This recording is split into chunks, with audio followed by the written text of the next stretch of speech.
Welcome to Act React, a podcast exploring improvisation through conversations with remarkable artists. I'm Daniel Burkholder, a dance artist based in Milwaukee, Wisconsin, the ancestral lands of the Ho-Chunk, Menominee, and Potawatomi peoples. We're kicking off a new season today, and I couldn't be more excited to share the conversations I've had with some truly remarkable artists over the past few months. If you're a longtime listener, you know I've been fortunate to talk with an incredible range of artists who represent the breadth and depth of contemporary improvisational practices, spanning dance, music, theater, installation work, and beyond. I've come to think of this podcast as a kind of living archive of these contemporary improvisational practices. So if you haven't listened to previous seasons or maybe skipped over certain episodes, I really encourage you to go back and give them a listen, especially those artists who you may not be familiar with. Each one contains insights into the expansive world of what improvisation can be.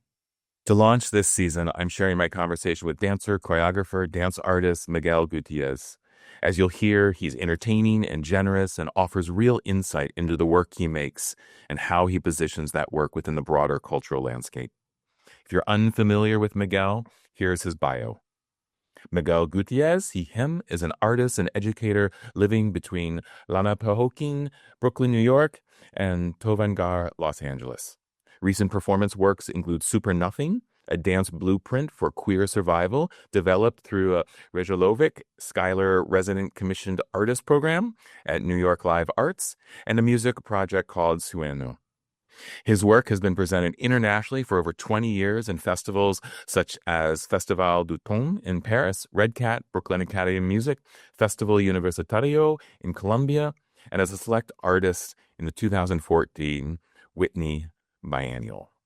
His writing has appeared in Boom Online, Small Press Traffic's The Back Room, In Dance, and most recently in Slut's Analogy from Dopamine Press, and in Entanglements, a monograph on work by collaborative artists Luke George and Daniel Koch. His podcast, Are You for Sale?, examines the ethical entanglement between dance making and funding. He is an associate professor of choreography in the Department of World Arts and Cultures and Dance at UCLA, and you can find his website, miguelgutierrez.org. With that, I hope you enjoy my conversation with Miguel, and let's begin. Well, hello, Miguel. Thank you so much for joining me on the Act React podcast today. I'm excited to have this conversation. Feel like we've never met fully, but we've feels like we've brushed against one another many times. I think the first time I remember seeing your work was at one of the DC improv festivals. Wow. That it was a long time ago, and the first one of the first images I have is you with a group who are doing this shaking piece. I think maybe Abby Crane was in it, if I remember correct, and stuff. Mark Calabi, Anna Israeli, Michelle Boulay. Yeah. And Damien Connolly was doing music. Yeah. That's awesome. Yeah. So that's I think the first time I really saw your work and met you, and then, of course, have followed you slightly from afar over the decades that have passed since then. Right. Totally. So I guess my first question that I'm interested in, because this, in this podcast, I focus a lot on improvisational practices and uncovering how they turn up in different people's practices and processes. So I'm wondering, how does improvisation right now in your life show up, whether it's personally, professionally, artistically? How is it present? It's feels like the foundation of the practice in some ways, in terms of my dance practice, Yeah. It's probably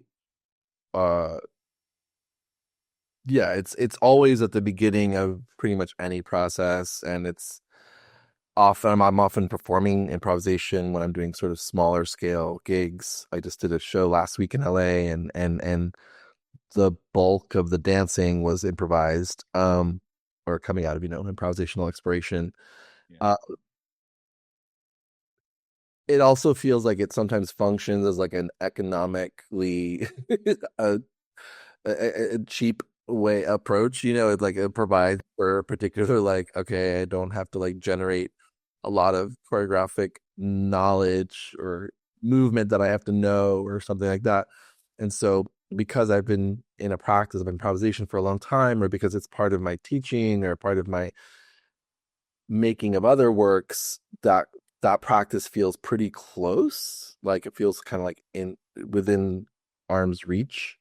Um, so sometimes that's just like practically a smart solution if I'm invited to do something, because I'm like, okay, I don't I will rehearse, but I don't have to necessarily think about building up a similar kind of a schedule.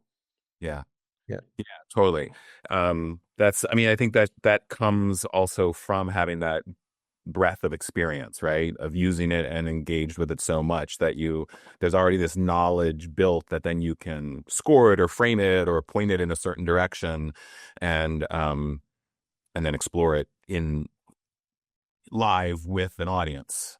Yeah, I think when I first came up in my work or in the scene, and I was living in New York, I think there were what felt like to me like delineations between people who are like, I'm an improviser, and people who are like, I'm a choreographer, and which always seemed kind of silly to me. Although I understood the uh, ethos of why you would sort of choose one, but every choreographer I knew was also an improviser, and everybody who was improvising was essentially in a practice that had a choreographic component to it. So it felt artificial, and in general, when these binaries emerge, they feel kind of artificially constructed.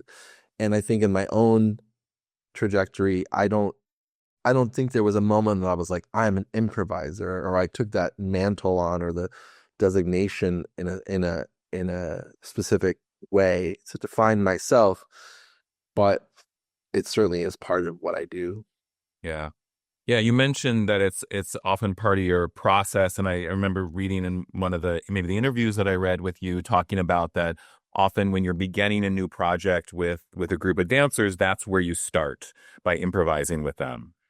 Much always. I don't know that there's ever been a piece ever where I've walked in and been like, and the first moves are. Right. 5, 6, 7, 8. I wish. Sometimes I wish I was more like that. It might make things different. Um, but I feel like through the improvisational uh foundation, we're kind of getting to know each other physically that way.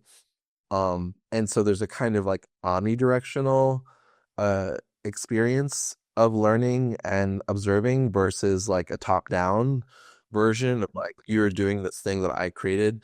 Um, and then I think it's also a way of starting to sniff how the alchemy of the group will direct where the piece is going to head towards, right? Because that's when I start to see like, oh wow, these are the combinations, these are the textures. I can also sort of in observing that in myself make distinctions of like, okay, I don't want it to go there, I want it to go this way, right? And so I can language it in the exploration that way. Um, so yeah, it does. I kind of can't imagine not starting like that. Yeah, yeah, that's certainly similar to how I am when I'm working with a group, but even with a group of students, right? Like getting them to like get used to me. It's and all that kind of stuff. Um, Kind of like if we can maybe even get more specific, like I'm curious about like what those first kind of improv scores are. Do you have like, are they general ones that you kind of, okay, this is get to know you phrase, or is it like, okay, I know the direction or some kind of direction, and I'm going to give you something more specific to work with or in between? So it depends on the piece, but each Yeah. so usually what happens, like I remember the beginning of Super Nothing, which is my most recent group work. Um, the first day, I was so like I had so much nervous excitement about starting and so much nervous anticipation about the group. And also I had just had this crazy experience where I basically had to drive from Florida to New York in a day to make it to rehearsal on time because all the planes had stopped, like were canceled. So it was this insane. I had this kind of insane day of driving for like whatever that was, like 18 hours nonstop. And I needed to ground myself. And so I started to lead, I said, okay, let's start by moving. Like before we sat, we were like, what's your name? What's your name? Or how are you feeling today? I sometimes think it's really interesting for people to discover each other through movement. And I think because I've taught so much, um, there's a way in which I can access like a sort of somatic to verbal pipeline pretty quickly.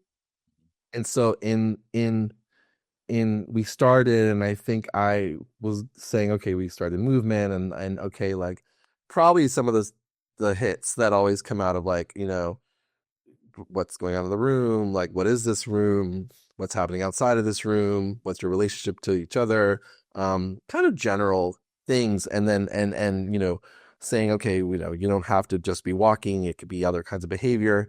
Don't judge it doesn't have to be pretty, you're not going to remember any of this. You don't have to worry about being virtuosic or spectacular right now. So I always kind of like, I'm trying to sort of lay a field or create a field of just possibility, and but also of a kind of weirdness, let's say, like, or a kind of invitation of the weirdness, of like, it takes a moment, I think, for us to sort of transition from normative linearity, moving in one direction, kind of thinking in time and function, which is kind of the way we have to live in the world, so to like not go out of our minds, Yeah. to what is more of a kind of horizontal or planar, planar, planar, not plainar, uh mindset of like multi-directionality and invitation of other kinds of ways of being. And I I also am really interested in the sort of pretend space, or the, not worrying at the beginning about like an authentic impulse, or like what's the most true version of you that can come out of movement. Like I don't care about that. Yeah. And so I'm also laying that ethic out. I'm sort of naming that so that people don't feel like they have to think before they act. Um, so it's a lot of kind of like ethics or belief systems and kind of um you know ruptures that are being kind of conveyed, and that's and then maybe depending on the situation, I might start to make more direct statements around space or spacing or proximity, touch, the kind of touch, the speed at which we're moving, the place in the room that we're occupying. It can kind of start to shape that way, but it's happening in relation to my own body's experience of myself physically, of where my own desires are taking me, and what I perceive is happening in the room, and what I want to sort of push or redirect towards. Yeah. Yeah. Yeah, that was great. That was really clear in all the many pathways that you were describing. And curious, how long might that be? I know I mean, that could vary, I know greatly, but it's It really very yeah. usually a minimum of like 20 minutes, I would say. There was a project many, many, many, this was like almost 20 years ago now, a piece I made called Everyone. And that piece, for at least the first month and a half of the process, only started with like an hour-long improvisation. And so we would do this thing where we would come in, and I would say, okay, we're gonna do an hour-long practice of a piece called Everyone. And so then we would do it, and then we would write. And the topic of the writing was, what is everyone? And so everyone would write, and then everyone would read what they wrote. And so it was like kind of like crowdsourcing thinking, a tactic of like this idea that the piece already exists, and we're just like tuning into what the piece is. And that went on for some time. And then when I made this bridge called My Ass in 2018, I was making it, and that piece was centered on uh questioning, asking, critiquing what Latinidad is. We would have these like, conversations maybe for a good chunk of time. And then I was like, okay, and now we're just going to move for X amount of time where, again, it might be like 30 minutes to an hour. And knowing that the dance does not have to be an explication of the conversation we had, but not resisting anything that came through that conversation entering the dance, right? So again, these kinds of I'm super interested in these cross-modal experiences, right? Between languaging and moving, and how moving accesses neurological pathways that are really distinct from languaging and vice versa, right? But that sometimes it takes time to shift from the one to the other. Yeah. Yeah. So that's really I love that whole process you just described with everyone. I think that's just really fascinating that you're finding the dance that already exists. Yeah. And, so thinking about like that piece or your more recent work and stuff like that, does that process then lead to kind of more or less set material, or is it a mix of set and improv, or like how does that translate then into performance? It really depends on the piece. It feels like though the last couple years since Bridge, well, no, before Bridge and then after Bridge. Bridge is specific of the piece because the first 45 minutes of that piece are an improvisational score or a collection of scores, and then it's this whole other Spanish soap opera. But before that, I had done a sort of what felt like a series of pieces that were a combination of improvisation and choreographic exploration.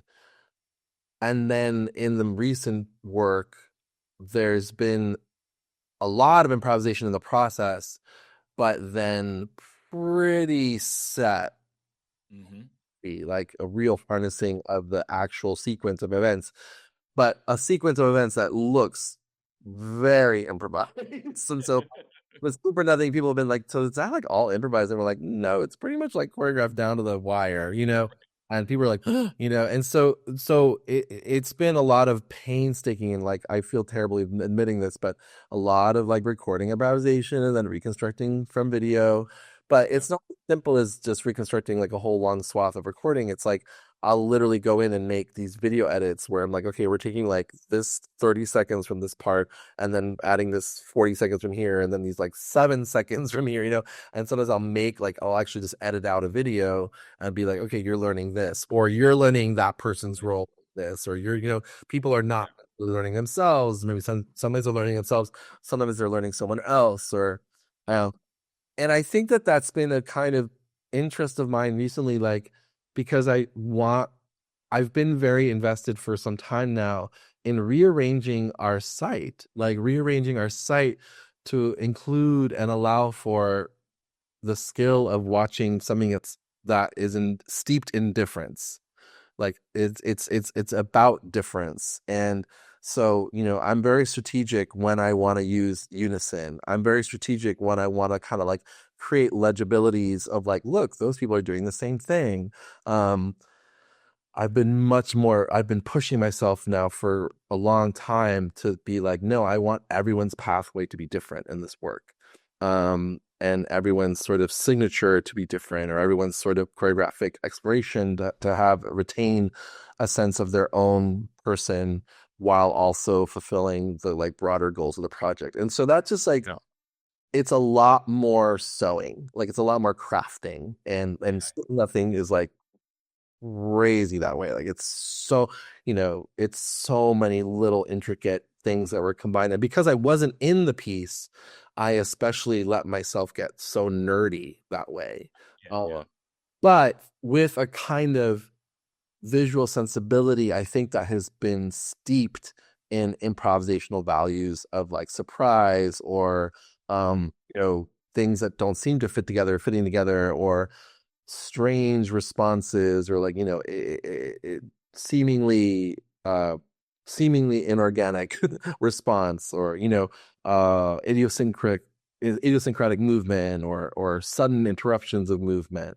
All these kinds of things that I think trouble the kinds of coherences that exist in phrase-based dance making. Yeah. which again, I very rarely am making phrase-based dance making. Right.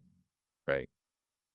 Um, you mentioned somewhere about I have this quote here. I don't remember where it's come from, but maybe from your artistic statement, absurdity of hierarchical structures.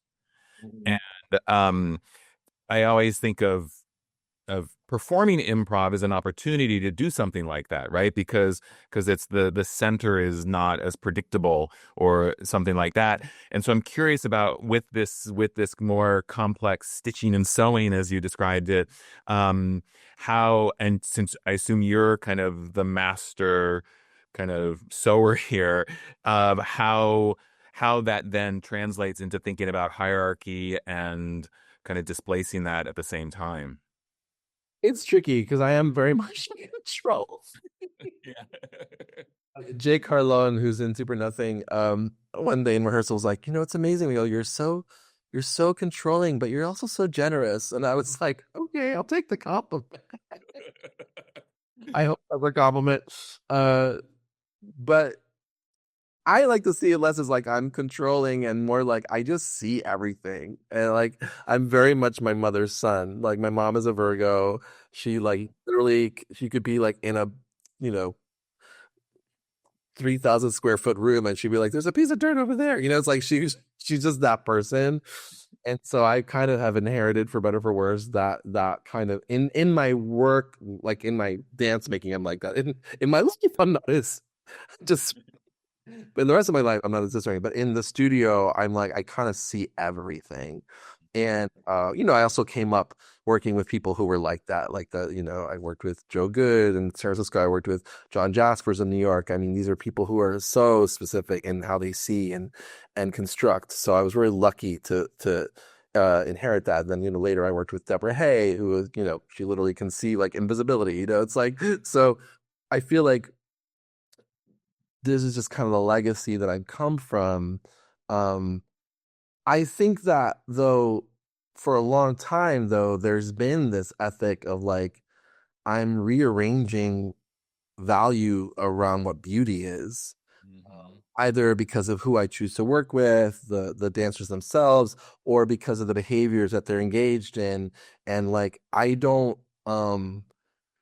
feel like the range of behavior, I can create equivalencies, right? Between like true perverse vulgarity and like virtuosic fancy dancing. Like, I don't need to put them on some sort of ladder of hierarchy of like, well, that's low and that's base, and we don't do that.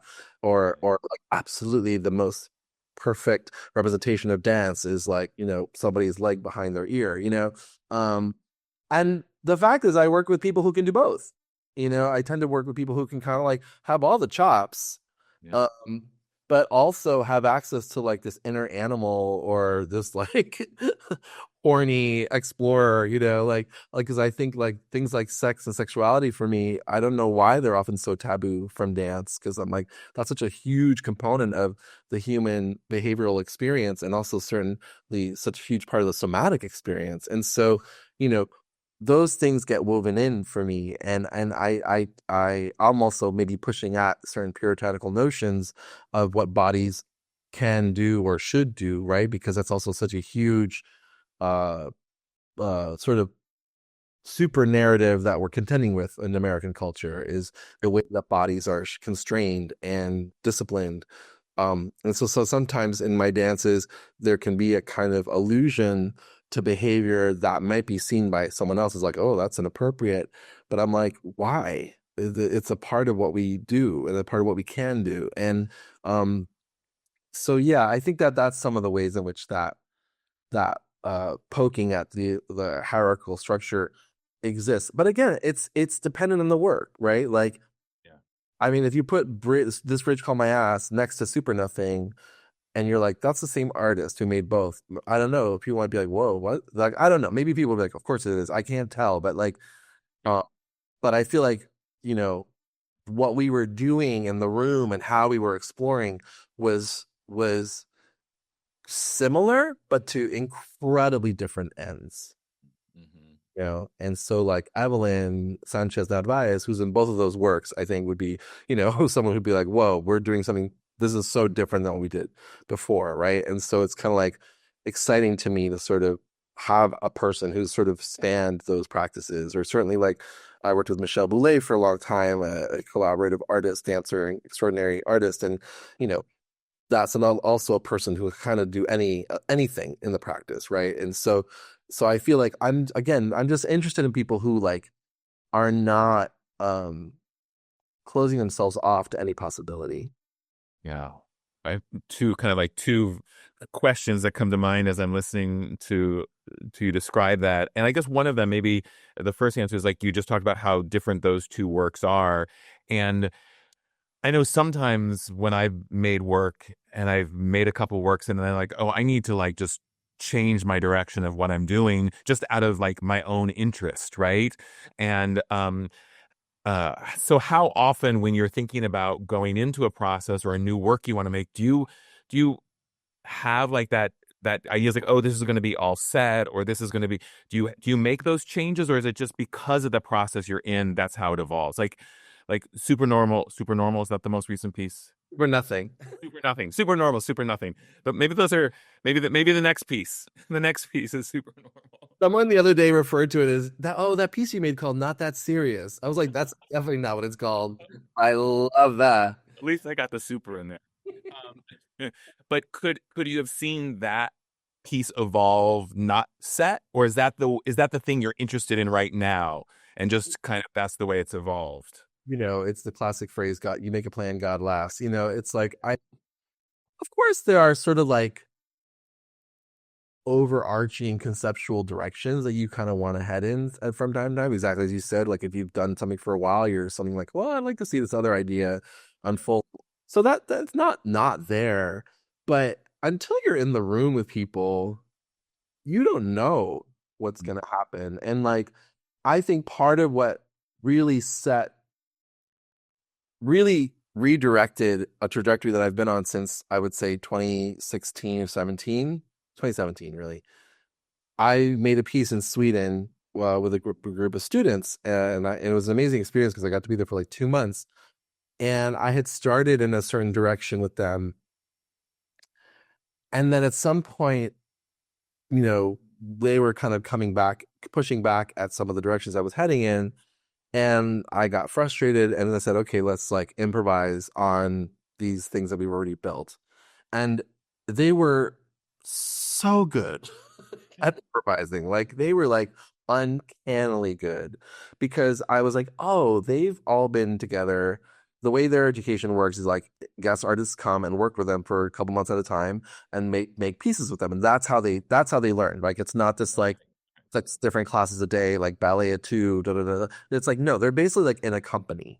So they've been working with each other, and I was getting them in their third year. So for like 3 years. So their attunement to each other is extraordinary. And their sense of their relationship to their own practice, it feels really elevated compared to like most other college age students, I think.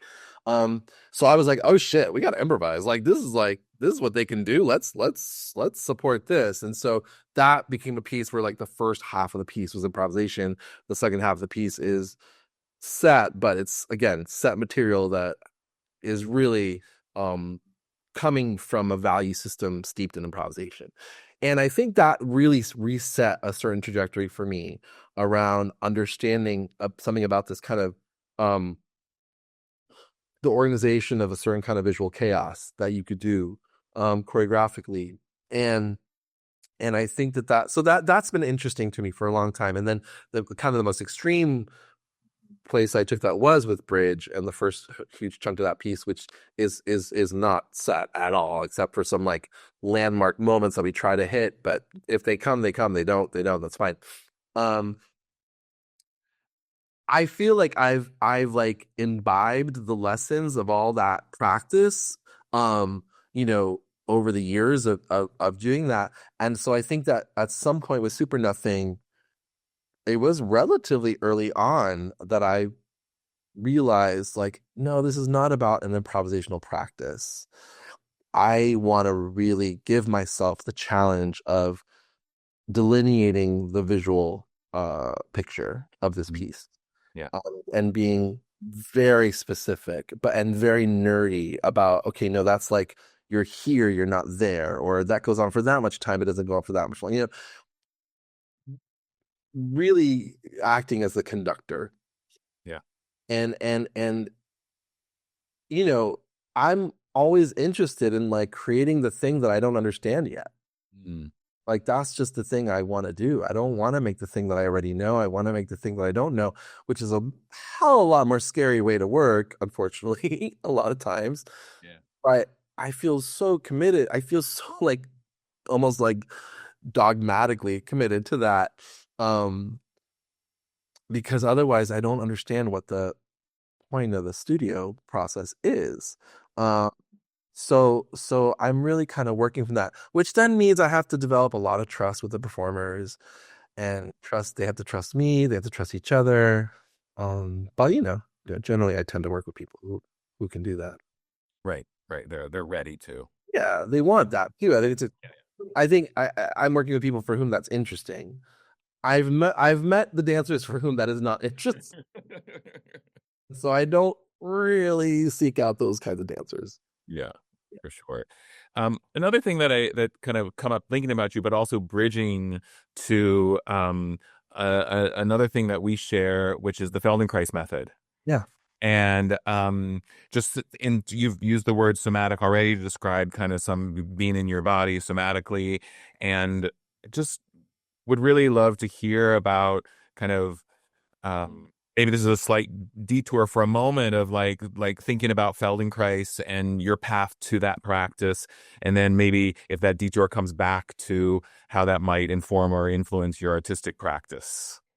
absolutely. No, I'm happy to talk about it. It feels very related, actually. So I sort of came into Feldenkrais just from the place of a friend of mine, Jimena Paz, who had recently been certified, was invited me to have a session. And then at that point, I had like studied Alexander for several years. I was the Alexander technique. I had studied with this incredible um, practitioner in New York, Anne Marie Petrarca, and um, and when I first did Feldenkrais with Jimena, I was just so struck by the fact that I did not understand what the hell she was doing to me. Yeah.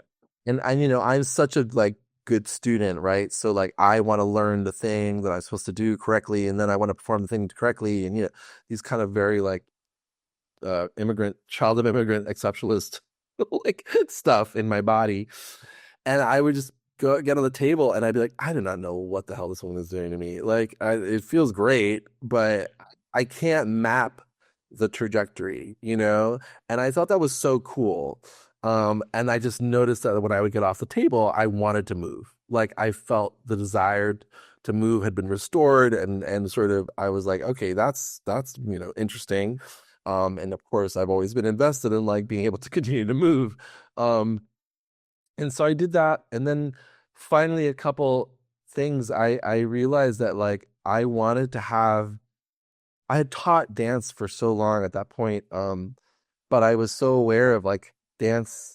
Towards a very specific population of people, and I wanted to have access to information that I could share with people that weren't necessarily dancers, and also that coincided with my father, the beginning of my father's neurological decline. He had this whole last 10 years of his life where things kind of went downhill for him, uh, from a brain standpoint. And so I just was thinking about looking at, seeing him in the hospital, seeing how people were dealing with bodies in those medical spaces, and just kind of being so confused, like, why don't they touch people? Why don't they like comfort people? Why don't they, they're just like engaging with people through like a chart and not, looking at them.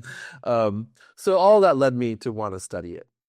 Yeah. And when I started studying it, there were a couple of things that shocked me. One was that I already believed in the principles of the work. Like, I didn't know that I believed in the principles of the work, but this idea, start from where the person is, work with what's working, um, you know, uh, let go of any expectations, check yourself, check your own agenda. These were all sort of things. Not that I was good at these things, but that I believed in these things, right? and or that the belief in the inherent capability of people. And they really made us drink the Kool-Aid by showing us some of those Moshe videos working with like children with cerebral palsy, and then you're just like, oh my god, like that's amazing. I don't and Yeah, totally. but I definitely think they were trying to hook us. um and at the beginning I was like, why is this training so damn long? It's like a 4-year training. Like this could be like 2 summer intensive and then done. And then I realized, I was like, no, it takes this long to retrain your own thinking pedagogically. And it's really, really, really hard to let go of the fixer, right? That's part of your personality that wants to fix people or see people as problems and fix their problems. And so much of what gets sort of like unearthed in the process, at least what was unearthed for me, was how deep that fixer is in my body and still is in my body. But in working with people, you realize that that's not the mentality that's gonna serve you and serve them, even if they want to be fixed, right? Even if they come in as being like, fix me, and it's kind of like, that's not what's going to happen here, girl. Or that's not the agenda, at least for me. And I got pretty into the purist approach in that regard. Like I feel really like committed to that kind of thinking of like, we're exploring something together. I'm trying to, listen and go with the changes. And so I think that all kind of got absorbed into my directing. Again, I would like to say that was all stuff I was already thinking through and doing, but now I had a real vocabulary for it, and I had a kind of foundational belief system for why that was the point. And I remember one of the most significant moments that happened in the training.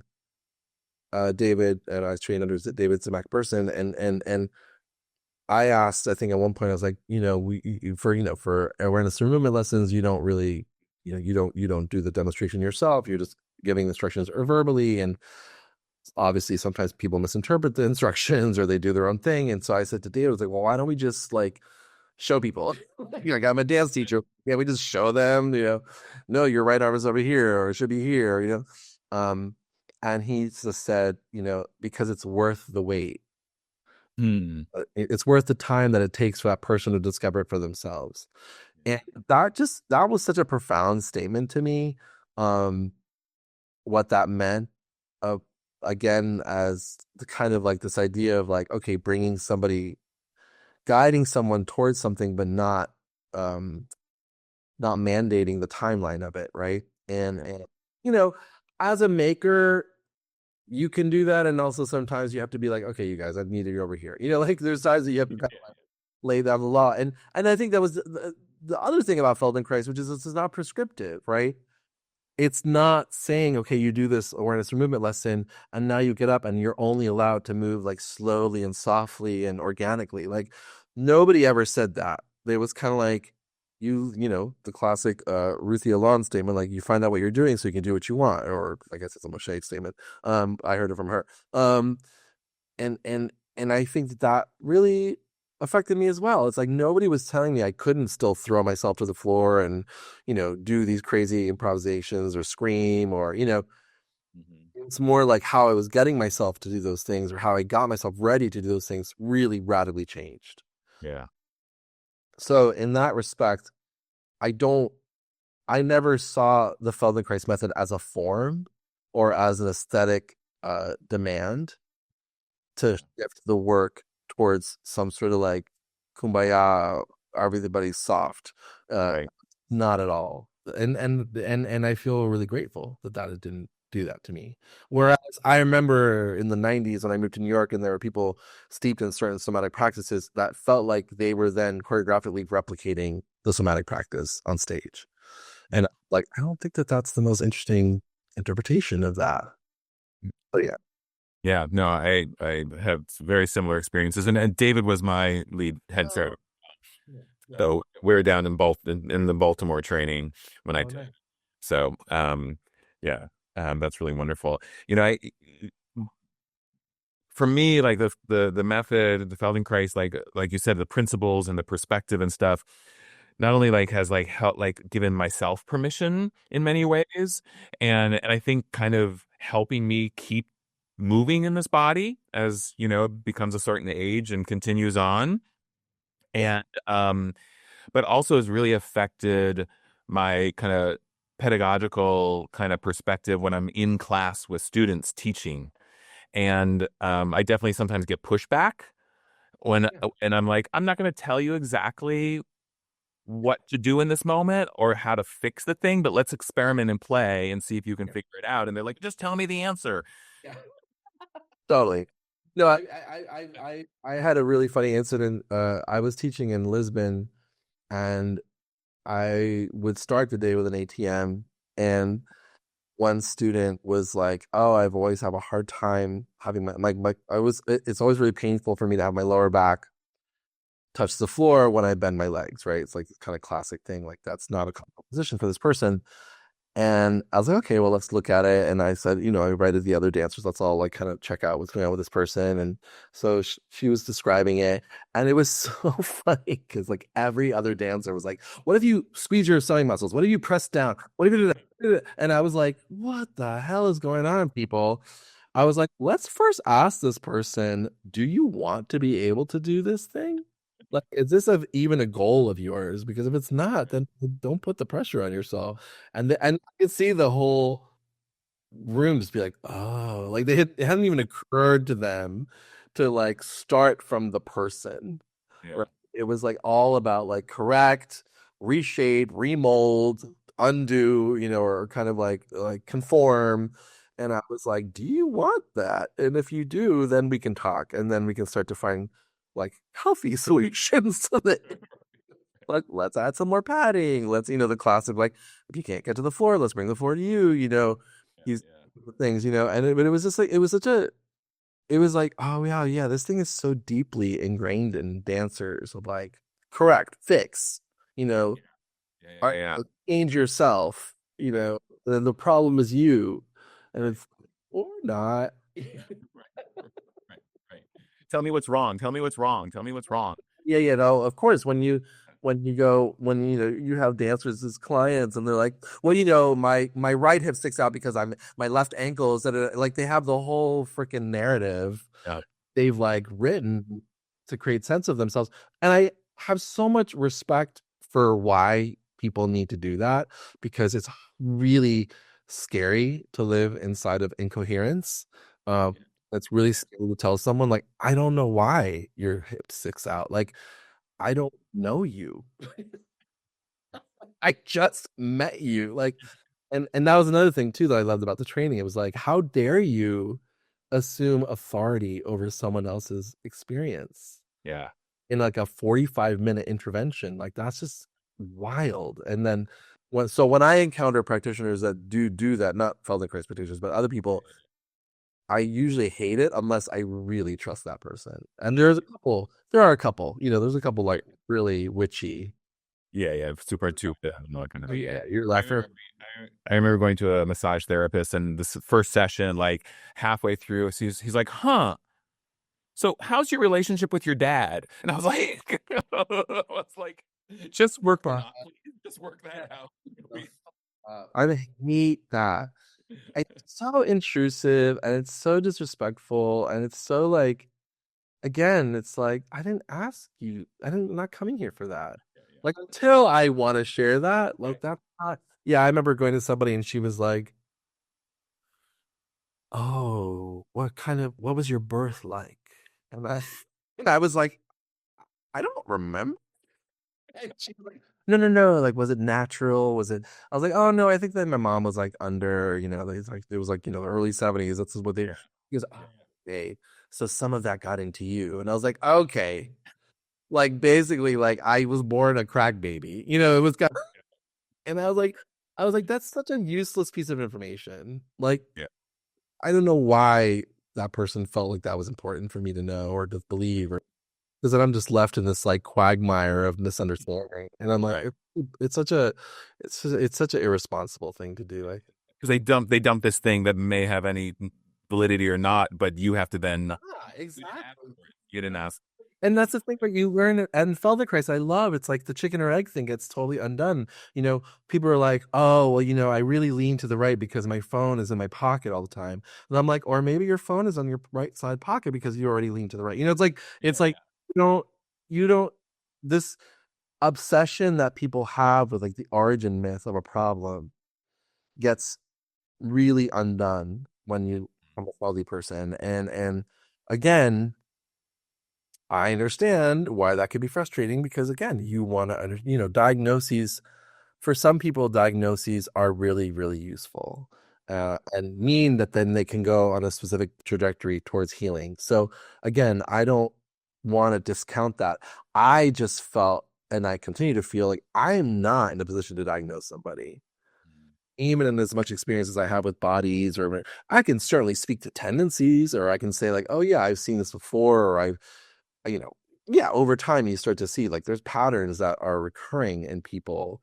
But even then, I still feel really committed to this principle of like, I don't know what's going to happen to this person.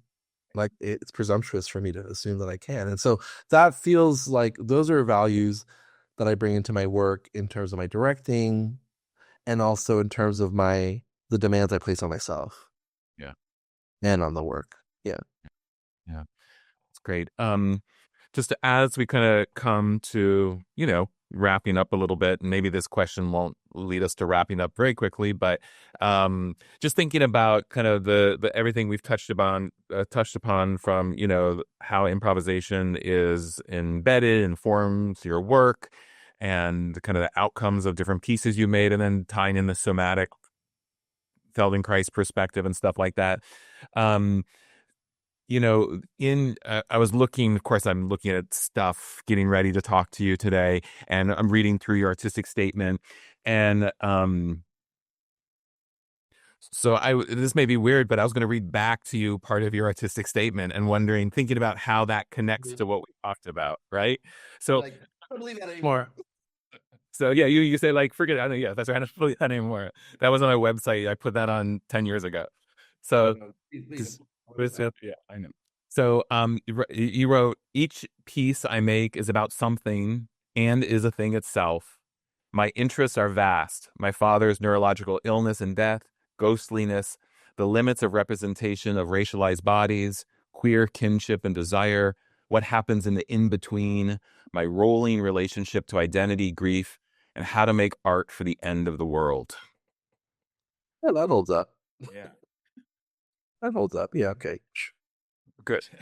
Yeah. So I'm curious just like how those things, like through the lens of what we've talked about, or maybe not even through that lens, but how does that then manifest itself for you? Yeah. I think I I think I always am struggling with like how to pinpoint my interest in like a one sentence. A lot of times in bios or in artist statement things, you're asked to sort of like narrow it down, and I understand why, of course, but I feel like I don't have one interest.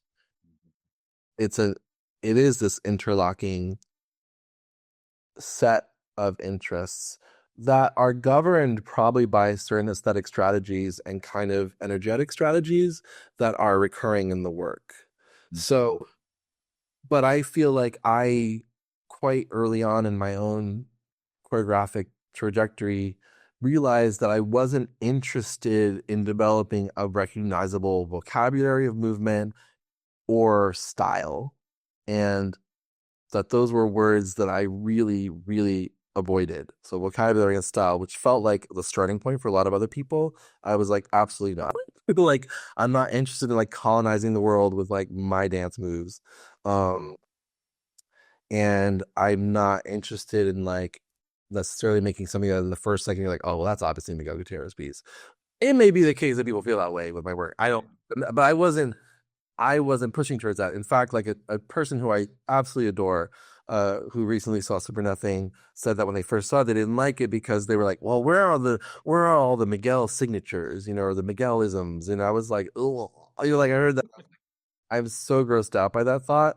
Like, I don't want to just replicate my tricks. It's not that I don't think that those exist or that I'm deluding myself that I'm some sort of like completely born a new human from piece to piece. I know that there are recurring things, but for the function of staying interested in my own work, I'm not invested in retread. And so that being said, it seems like the work always has a kind of epic quality to it, or there's kind of these grand existential sort of like operatically important themes that kind of just happens. Like I'm very drama. I'm very like, and that I think still emerges from like a very young experience of wanting to be seen and wanting to understand myself in the context of a world that did not make space for me. And I think that lodged itself pretty deep in my psyche and in my body. And when I realized that through my dancing body, I could access these ways of being and feeling in the world that I could not in other spaces, suddenly the importance of that pathway became outsized in relation to the rest of the world. So that stays with the work, that sense of value, and this shit is meaningful, or fucking be with this thing. It's like, dancing in front of my parents when I'm a teenager and be like, fucking see me, like, because this is me, and this other notion you have of who I am is just an illusion. So yeah, that value is there.